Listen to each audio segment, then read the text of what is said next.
This is the new American media. Yep, real time. Here we're back. This is Brian Engelman here on the newamericanmedia.com, part of the TNAM radio network. As we just said, please do us a favor, follow us on Twitter. Please do that at American_media_search the New American Media with spaces on Facebook and like our page. Go to youtube.com/the New American Media, click subscribe, and check out our homepage, thenewamericanmedia.com. It was a hell of an interview we just had on our backward show.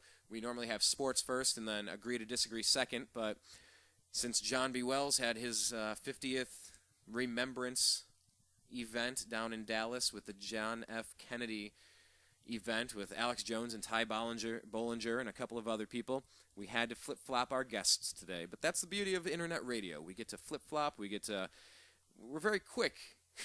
We don't have to wait for our regularly scheduled programming because there is none. It's kind of the curse and the cure, the blessing and the burden. It is what it is, but that's what makes the New American Media the New American Media. You are the eyes and the ears out there. We need you. If we're going to get something super polished that's gone through layers of lawyers, I don't know if I can trust it. But you know what? I'm going to trust Ty Bollinger and John B. Wells down there on the scene with the JFK celebration. And I keep saying celebration. It's just a memorial, a remembrance. It's not a celebration. It's not a happy time. But, you know, unfortunately, this is our sports show. It's called The Unhappy Hour. I'm a Cleveland sports fan. I've never celebrated a championship with the Indians, the Cavs, or the Browns. Yes, I for the Buckeyes. But let's face it, that's 2.5 hours south of where I grew up. Yes, I claim it as my own, but it's not the same as the Indians, Cavs, or Browns. And that's why the show's called The Unhappy Hour. So I'm not going to necessarily switch to happier times because the Cavs, I think the record is 4-8 right now. I think they're getting in fist fights and problems in the locker room. But that's why we're going to bring in NBA scout Zak Baris to tell us a little bit more about what's been going on. Because I still have faith in this season. Hello? Zach, it's Brian. You're live on the air, sir. How you doing today? I'm good. How about yourself? Oh, man, let me tell you, it's been one of those days. We just had John B. Wells from Coast to Coast AM, who was down there in Dallas for the 50th remembrance of the JFK assassination, and you can listen afterward, but it was pretty crazy down there. A riot almost popped off, according to John. Well, the one event you guys aren't talking about today is my birthday. You know what? Happy birthday, Zach. Thank you. How are you celebrating your birthday? Taking it easy today. I actually been traveling all week. My mom just came back to Cleveland, actually. My mom was in Argentina for the last week for a wedding, and so I came back to have dinner with them basically tonight and just came back for the weekend. So I go to the Browns game on Sunday. And originally I was going to go to the Buckeyes game tomorrow, but that's not happening after I saw the forecast. Wait, after you saw the what? Oh, the I didn't forecast. want to drive down to Columbus tomorrow, so okay. It wasn't worth it. So I'm just going to the Browns game Sunday. No, that's fair enough. Well, all right, let's jump in. I kind of want to split this into two parts here because there's the Cavaliers. Obviously, I got to talk about the Cavaliers a little bit, and then I just kind of want to go around the league. I want to just kind of get a general overview of the entire league for a little bit. And let's start with the Cavs, man. What in the world is going on with these guys? I had so much hope and promise for this year. So did I. Here's a couple things, though. And we talked about what could go wrong. If it did go wrong, they would be bad. If everything went right, this could be a really good basketball team. Right. And I laid out my points the other day on Twitter, and I've taken a lot of heat for them because a lot of Cavaliers fans are, Cleveland fans tend to be optimists. It's just how it's a natural fan base. They tend to be optimists. And basically what I said, I laid out my 4 points the other day of why the Cavaliers are terrible this season. And people kept saying to me, the Pacers were 6-7 last year. I go, it was different. I said, it's completely different. I said, this year, Paul George came into his own last year, 15 games into the season. I said, this is the difference. I said, Kyrie Irving looks completely lost in this offense. I mean, I actually had a chance to watch them in person last week at the Wizards game. When I came to town, I had the chance to watch them from close up, and I have to say, I was completely baffled by their offense. I was sitting there laughing at their offensive sets. They didn't make sense. They're not setting screens. And in the fourth quarter, just became the Kyrie Irving show. Give them the ball, let them drive to the hoop. I mean, I don't know why they're not running that every time. Let the guy put up 55 a game if they have to. And another thing I don't understand is why. I understand Andrew Bynum is hurt. He cannot play significant minutes. Do not start him for 9 minutes. Put him in the rotation with all the starters, and then pull him the rest of the game. Just bring him off the bench in the second or third quarter when he's most valuable. The first 9 minutes of the game, guys are trying to get in sync with each other. It disrupts the rotation by even having him there. Just either bench him and have him come off the bench, or just bench him permanently until he's healthy. You cannot keep starting for 9 minutes a game. If he's playing 20 minutes, different story. But you cannot have him playing 9 minutes a game. It just doesn't work like that. Now let me pause on that then. Is that kind of what happened? Remember when Shaquille O'Neal got injured for the Cavs back in the LeBron James days, and then they tried to work him back in after he was injured, and then the whole chemistry went off. Is that kind of what's going on here with the big man and the chemistry? Just it's all failing from the center outward, or the problems run way deeper with this Mike Brown? I think the problems are running way deeper. I mean, here's the thing: is you know my philosophy on tweeners in the NBA. I've laid out a point. Usually they do not work out. I went with the optimistic approach this offseason, basically saying, I thought it could work. But now you're looking at Earl Clark is more of a 4 than a 3. Anthony Bennett, he just stinks. I mean, but he's more of a 4 than a 3. C.J. Miles is more of a 2 than a 3. Deion Waiters isn't producing as a 2. And the problem is, Waiters doesn't produce when Irving is in the court. And the problem is you have all these guys, the Cavaliers. I'm telling you, if you added LeBron James to this team, it'd be a simple fix. They'd be a really good team, and then you can trade Deion Waiters. They'd be a championship caliber team. They're not far off.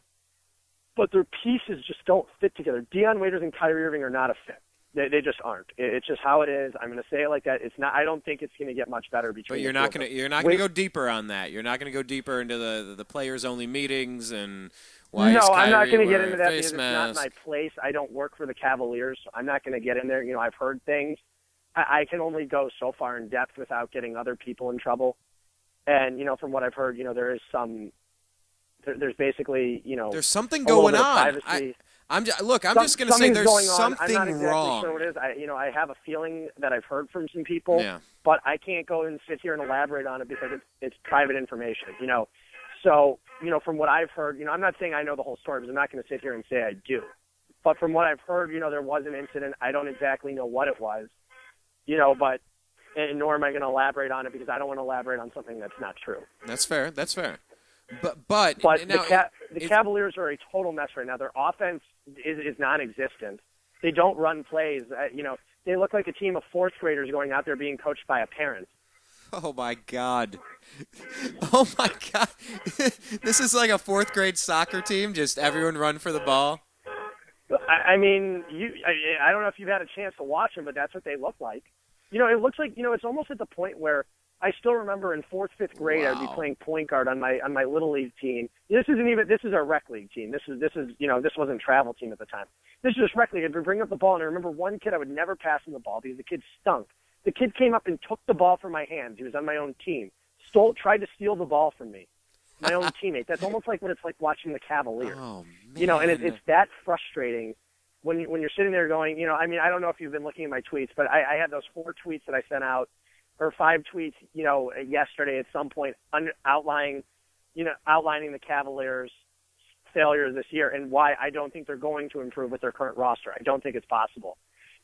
I think I think that the Cavaliers could be in the market for Evan Turner. I think that's one player that's definitely become available soon.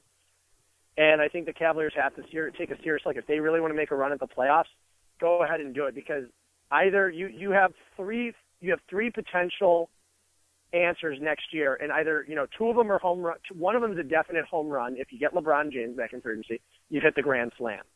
If you get either Parker, Randall, or Wiggins, or Aaron Gordon, even you've hit a home run. If you wind up going 38 and 44, or and missing the playoffs, and not winding up with LeBron and not winding up with one of those top picks, you struck out. You're done. That's what scares me the most about the Cavaliers. This is not the year to be the Atlanta Hawks, is what you're saying. No, this is not. No. I think if the Cavaliers win 45 games this year and Indiana wins the title, I think you have LeBron back in your hand. But it's the fact that you can't sit there and as much as I said, if the Cavaliers got off to an 8-4 start, I would say there's a good chance LBJ is going to be back in a Cavalier uniform. Fully what I expect. You heard me at the beginning of the season. I fully expect this team to be have at least 44 wins this year, which isn't saying they can't. But with their current roster in place and the rotations that are currently going on the floor, they're not going to win 44 games. They'll be lucky to win 34. Let's talk about. Let me get back to this because I've paused on this for a second. Mike Brown fired 5 games into the Lakers season. Now he's back here, and what are we, 4-8? Is that the record right now? And we have, we just lost the lead. It's 18-19 versus the Pelicans as we're live right now here on the TNAM radio network. Is Mike Brown the problem? And if so, why did he come back? And if he's not the problem, what is? He might be. I mean, he's definitely one of the problems. I don't think he's the main problem. I think there are problems with this team. Do I think he's the number one problem? No. I think he's still trying to get his team figured out. Like I said, it is still early. He's still trying to get it figured out. But I think what they're realizing is a lot of those pieces they thought would be really nice complements and a really nice fit aren't.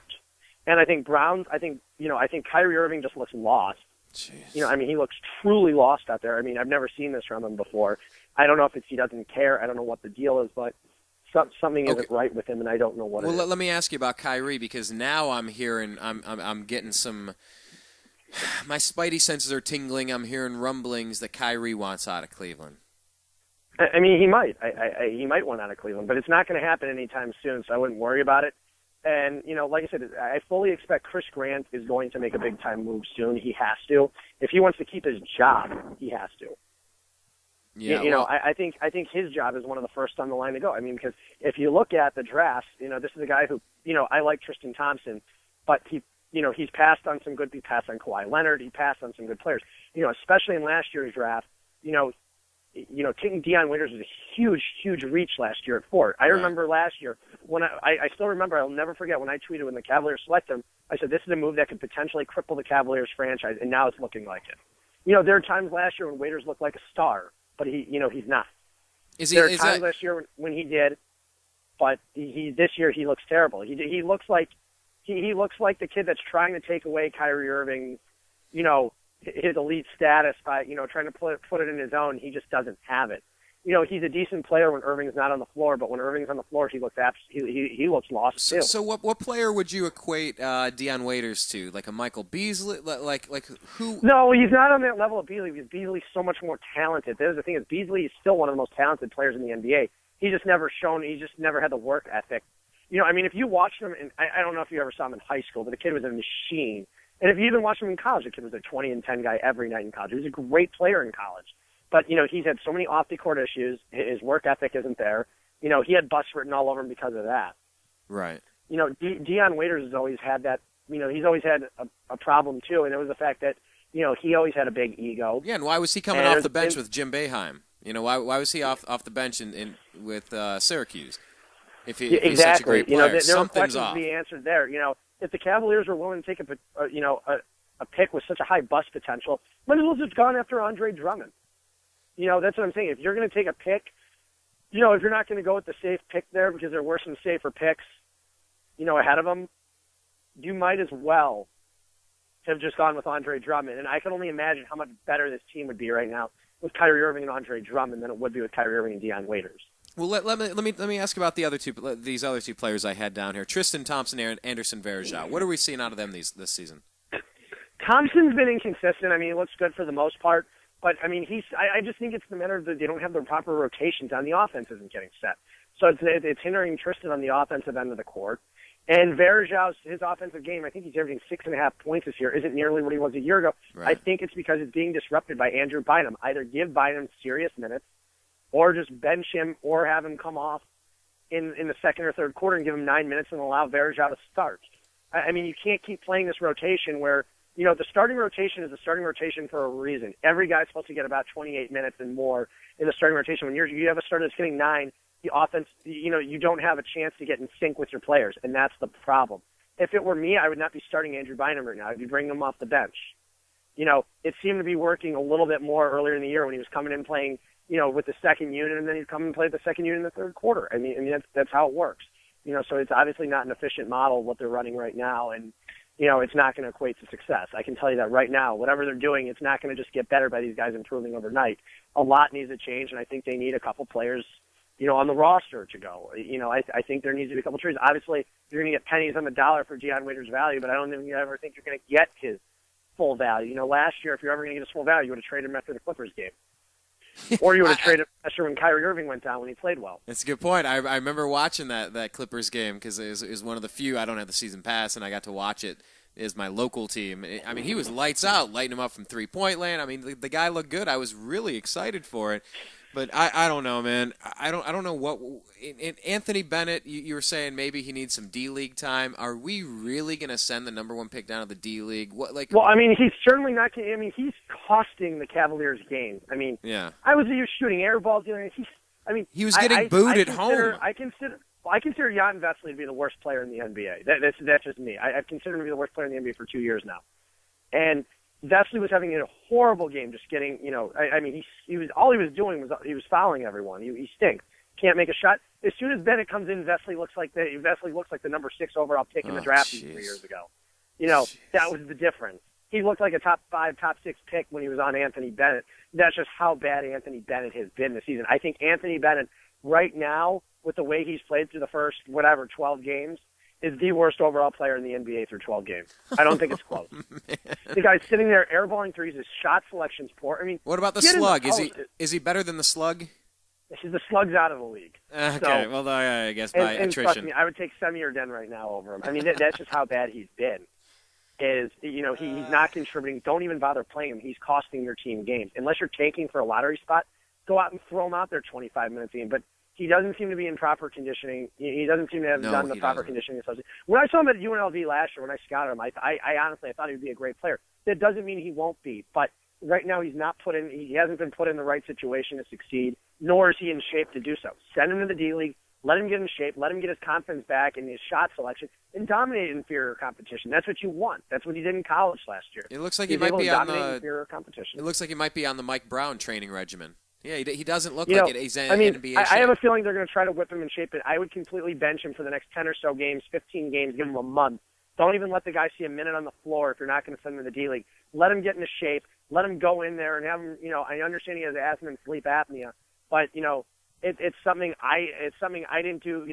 When I was scouting players, I wasn't going in depth in the player profiles. That's not my job. It's just how are they doing on the court? Teams have specific people to do that. That wasn't my job. My job is to scout on the court action. My job was not to go in there and analyze players' behavior and what they do off the court. That's not what I did. I could observe and say things, but that wasn't my job. And that's what I'm trying to get at here. Is I was unaware of Bennett's off-the-court issues, with the sleep apnea. And he was in shape last year. I mean, I don't understand how you have a left shoulder injury and not manage to do any rehabbing, in the offseason, none whatsoever. And you come to camp 20 pounds overweight. It just doesn't make sense to me. The Cavaliers should have had him there every day doing something. I mean, for that guy to come that much out of shape, to not know where his placement is on the offensive end, he just looks lost. He's sitting there calling for the ball on the three-point line. The other night I was like, give it to Bennett, give it to Bennett. I was just hoping to see him. The guy doesn't even take it. He doesn't, he can't run the pick and pop. He can't drive and dribble. I mean, everything that I saw in college is just not there anymore. And I don't know what happened to that guy. Crisis I really of confidence. don't. I mean, he still has the potential. I mean, like I said, it's been 12 games, but something needs to be done. You need to improve his conditioning. Something needs to be done because he's slow. I mean, the guy like Jan Vesely dominated him the other night. Vesely. Well, the weird thing is the Cavs are 1/2 game away from either playing Miami or Indiana in the first round at the playoffs. Well, I think what's it called is the 4th seed in the East. I can't even think what's his. I don't Toronto. know. I don't know. Toronto, yeah, it's and they're terrible. 5-7. Exactly. They're the 4. Cleveland has a chance to climb back into the. But you don't want them at 33 wins in the playoffs. That's not what you want. You get crushed by Miami in the first round. I mean, this team. I mean, like I said, Philadelphia will be looking to make a trade. There are going to be some teams that are looking to move players. The Cavaliers will be in the market as long as they don't have a long-term commitment. Evan Turner is a free agent, and the reason I keep bringing up Evan Turner is because it's just a natural fit with the Cavaliers. He seems like he would click better with Irving. He's having a career. Yeah, the Cavaliers would have to part with some picks to get him, but it would send Dion Waiters back to Philadelphia in his hometown where he'd probably do pretty well. If it were me, I would pull the trigger. I would start to explore an Evan Turner type deal if I were Chris Grant. Man. Well, listen. Let's press pause there because we've documented the Cavs' struggles. It is what it is. I mean, it started off with a pretty promising win against the Brooklyn Nets, but the Nets are 3-8. So I want to go around the league and kind of talk about some of these teams. Let's take a brief time out here. Zach, how long do we have you for today? Because I know we've tweaked the schedule about 17 times. Another, I don't know, I'd say 10 to 15 minutes. Perfect. Let's do this then. Like I said, we're talking with NBA scout Zak Baris. Please do yourselves a favor. If you like interesting, funny tweets with the occasional awesome sports insight, and if you like to laugh, he's at Z Baris. That's ZBARIS. Follow him on Twitter. This is Brian Engelman. You're listening to Agree to Disagree. Nope, I'm sorry. See, I'm all off schedule. This is the unhappy hour.